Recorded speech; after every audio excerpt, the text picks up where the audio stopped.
Hello, I'm Bernard Hickey from interest.co.nz and welcome to a special housing report brought to you in association with Bank of New Zealand, where today we look at the latest figures from the Real Estate Institute of New Zealand on property sales throughout the country in August. Sales were down to 4,287 in August from 4,411 in July. Normally we actually see a pickup in August from July because of the spring sales season, but not this time. In fact, it was down even on last year, down 27% on last year. And it was only just above the worst levels we saw in 2008 of 4,220.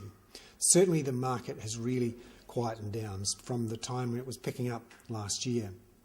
However, the median price is actually up slightly to 350,000 from 349,000. And the stratified measure, which the Reserve Bank has put together with the Real Estate Institute, takes out the effect of skewing caused by lots of expensive houses or lots of cheap houses being sold. And that is actually up 0.3%. But it's clear that house prices, the pressure is on down.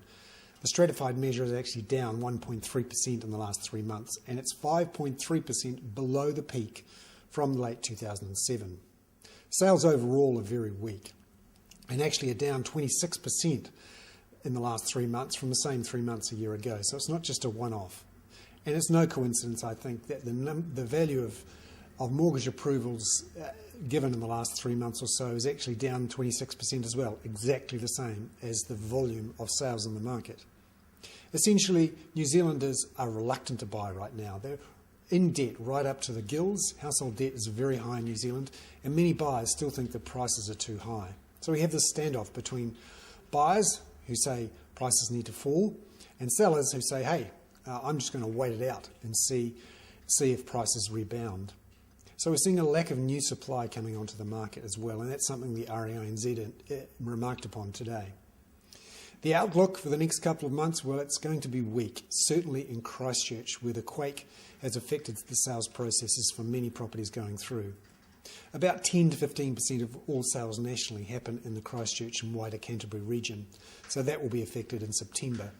And obviously that will flow through into October as well, because many properties are going to have to be checked again by insurers and by the banks. Migration is weak too through September, October, so that's going to have a dragging down effect on prices. And we get the changes to the property tax rules from October the 1st. That will be something many rental property investors will be watching to see and how that falls out. However, on the interest rate front, we're expecting the Reserve Bank to hold the official cash rate at 3% this coming Thursday and possibly through until December. And fixed mortgage rates are still falling, or at least are down from a few months ago, down to 6.7%, which can only be a good thing for those people who are looking to borrow. I'm Bernard Hickey. That was a special housing report brought to you in association with Bank of New Zealand.